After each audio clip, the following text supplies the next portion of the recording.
Already a question? That's pretty good. That's pretty good. Great to see you guys. Another wonderful year here in Tuscaloosa. We've actually had a nice break on the weather a little bit. We had a first day. We actually weren't quite as warm as we had been in the past. But as we go, guys, as always, I would like to say it's really an honor to be here, and I appreciate your guys' support and being able to cover the Crimson Tide.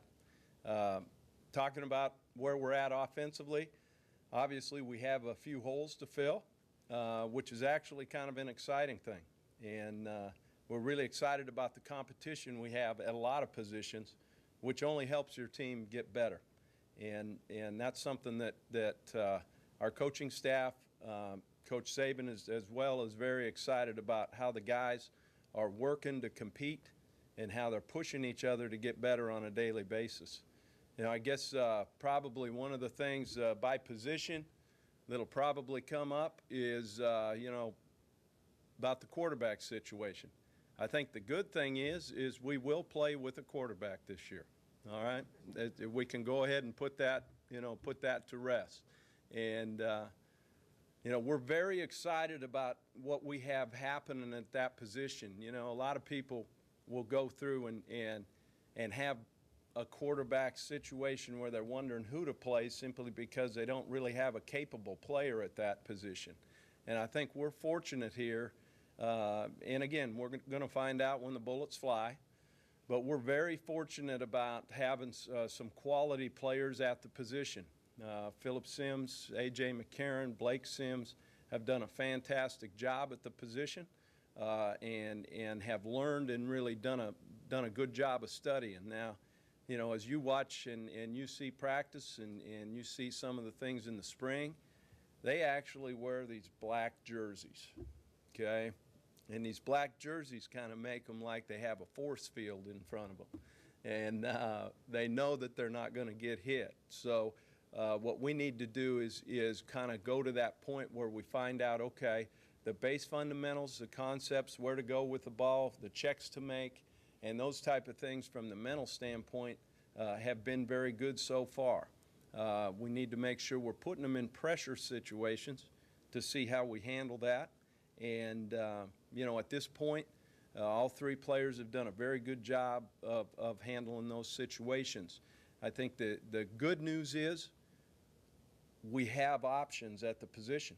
And, you know, a lot of places in the country, they're searching for a guy to get back there. We're fortunate enough to have some really good players at the spot. You know, our running back position, you know, there's been a big panic because, you know, some guys, you know, have been dinged up or whatever. You know, we'll go to war with the guys we have. Charleston Fowler has done a fantastic job for us and has really become a big back for us. He's a guy that's got great hands. Obviously, Eddie will be ready for us, and then there's this guy, this number 3 guy. I forget his name. Anyway, he's pretty good too. Trent's a heck of a player, and we're excited to have him back. So we feel good at that position. We need to develop some depth there as well and see how some of the young guys come along. I'd love to tell you who those young guys will be. We've had 2 days in underwear out there, no pads. So we really don't know who's going to be able to handle the heat on that right now. In the offensive line, you know, we do have some returning depth at that position. Right now we're still in the trying to develop which are the 5 best that work together up there positionally, okay? So which guy is going to be the guard, which guy is going to be the tackle. There's a pretty good chance William Vallejos will be the center. Okay, and really, you know, we've talked before, like in the game of baseball, you want to be strong up through the middle, and I think that's something that in the game of football as well, and both offense and defense, being strong through the middle is something that's very important. With William, he allows us really to have a crutch as a young quarterback in some of the things we need to do in front identification because he's been there. And he can help those guys a lot when it comes to both in the run game and the pass game and the certain kind of checks it needs based on a look. So we're really excited about having that guy in front of those quarterbacks. You know, the tight end position, we feel very, very good with Brad Smelly returning as well as Michael Williams. Now, we do still need to develop a little bit of depth there, and that'll be a great competition in the spring for us. The wide receiver spot, we did lose a guy that, you know, by the name of Julio that was a pretty decent player.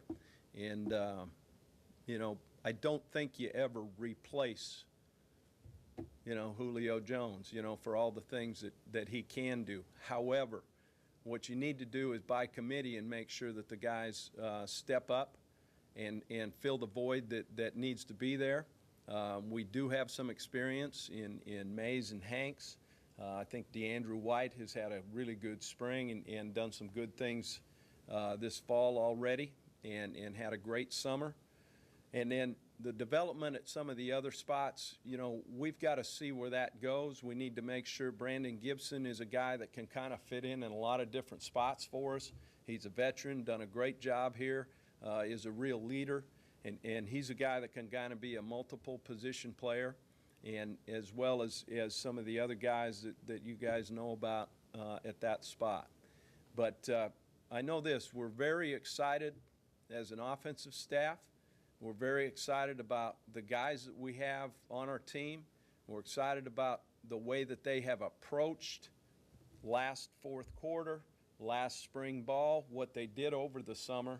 And now it's a matter of getting that mental toughness that pushes us through, that makes us an elite team. And that's the thing we're really working on right now is that mental part about, look, this is what it's going to take when everybody's firing their best shot at you on every Saturday.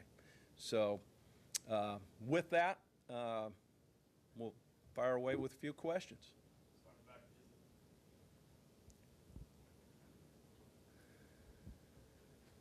I'll ask you about the quarterbacks. Can you No talk? way, you're kidding me.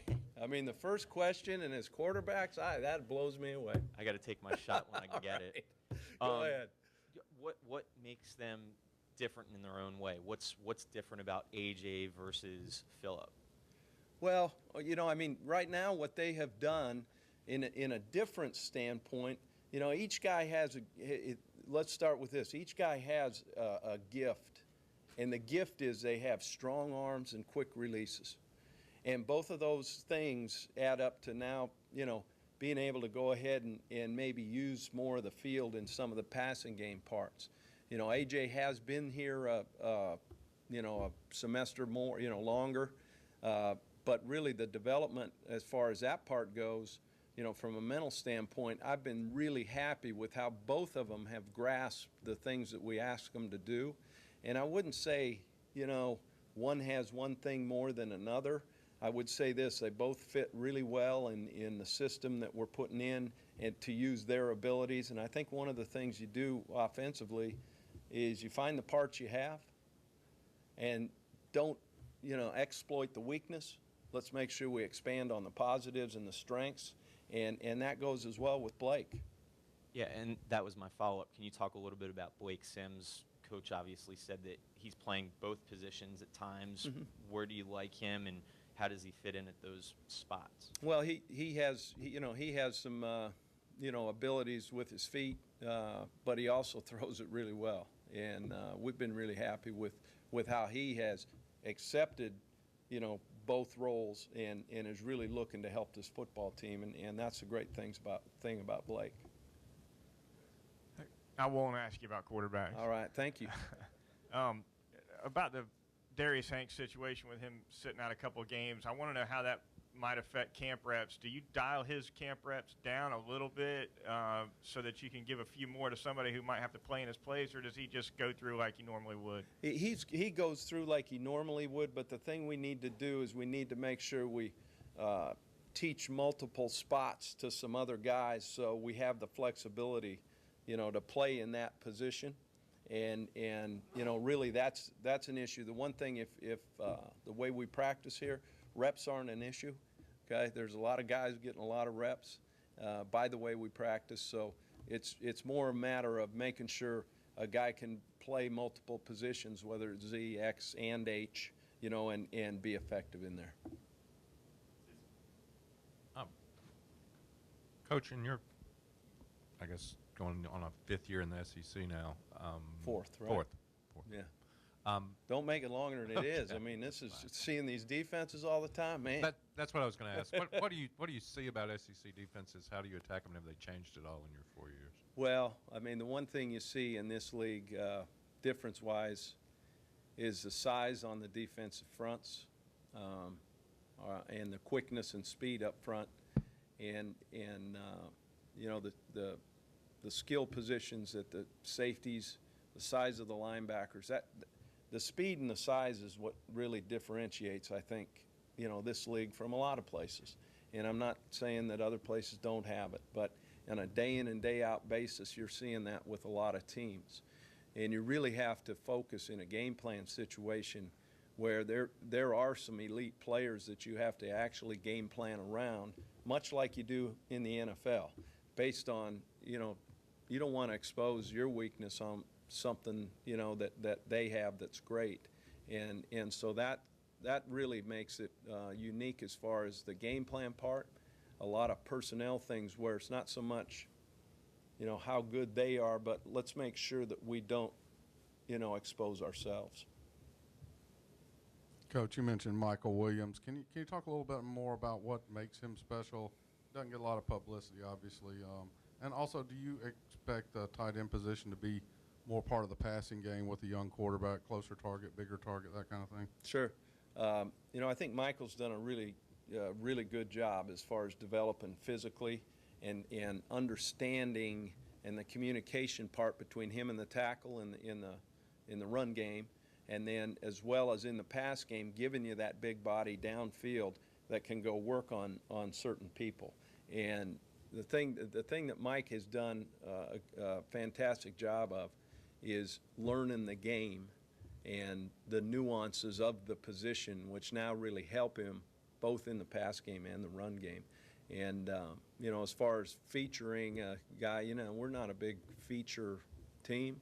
You know, if that's where the throw will go, it'll go there, and he's really capable in making those plays. Sitting down with Eddie Lacy after last season, after the spring, what were the challenges for him to improve, and what have you seen so far this week? With Eddie? Well, you know, the game of football for Eddie, at sometimes he you know, it isn't like the most important thing, and it's really become that to him. And he's done it. What he did last spring and through the off season was fantastic. Now, what he did with a little bump in the road where he got injured, well, like I mentioned to him, I said, Eddie, there's been long time I've been coaching ball, but for some guy to come up with that injury so you don't have to run the 110 test, you know, I was like, wow, this is something else. But I tell you what, I think he is really a quality runner, and he really can catch the ball. I think you guys might have seen that some in the spring as well. So he's a guy that really gives us a great answer, as well as Trent in the backfield. Just one real quick, when you're looking at quarterbacks, what are you looking at, like, for intangibles when you're kind of sitting back in practice watching them? What are those little things that you? You know, big thing is really decision making. You know,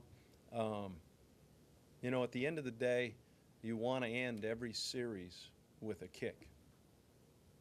Okay, the times that we were unsuccessful last year, quite honestly, we just gave the ball away, and so the guy that handles it every down is that quarterback. So the way he handles the ball security issue, his risk and reward, those are all things that are on every rep that we take are you know, something that we really look at. Coach, I've never seen any less concern from a fan base, coaching staff on replacing a Heisman Trophy winner. So how good is Trent, and how much can he do for y'all now that he's the guy, so to speak? Well, you know, I think the one thing is you know, Mark was an unbelievable player, and Trent learned some very valuable lessons from him, you know, on the things he needed to do. You know, why there isn't that much concern. You know, I think part of it is when you're at the University of Alabama, you know, you come here with expecting to be a good player, to have good players, and you know, part of that might be as well as the strength of the offensive line. You know, I don't ever really look at it, you know, and we're excited for Mark and we're going to miss him, but at the same time, you know, you've got to move on, and that's the one thing that we just stress to our guys. You know, who's going to pick up the flag and who's going to be the next guy. If the quarterback job is going to be shared a little bit, especially early on, what's the best way to share it? And have you been involved in situations like that before? Yeah, and you know, I would say to that, you know, the good thing is in fact, it's a great thing, is I'm not going to play because I wasn't a very good player, and you know, the good thing is those two guys will battle it out, and I don't look at it as a battle because the two guys have actually done what they can do and want to do to help this team win. And I think that's what separates our situation right now, is we have guys that are unselfish, that are competing, but they want what's best for the team, and they'll handle it that way. And also, was there any consideration to moving Fluker from the right side to left tackle? You know, I think it's one of those deals where he's become fairly comfortable, you know, at that spot. And you know, right now it's not as much as which tackle as much as which five guys are going to work together the best. And because really those are five individual positions that must work as one, obviously, on every single snap. So it has more to do with, you know, how those guys blend together.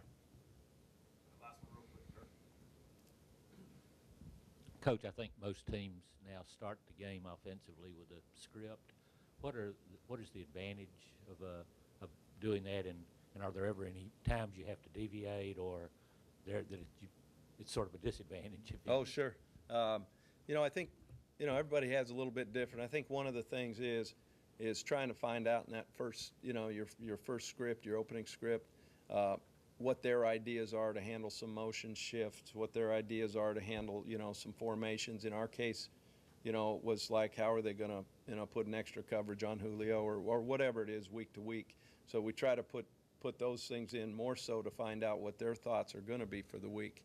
You know, you will get off script when you get into a down and distance situation. You know, your first third and short, you're not going to stay on script for that.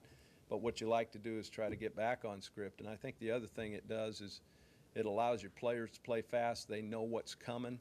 They know they've practiced those things, and it allows them to really play fast in that first part of the game, because it's very important, obviously, to get off to a good start. Guys, I appreciate it. I guess we'll see you again next fall, all right? And I look forward, is that what it is, January? Yeah, and but I appreciate it. You guys have a great year as well. Thanks.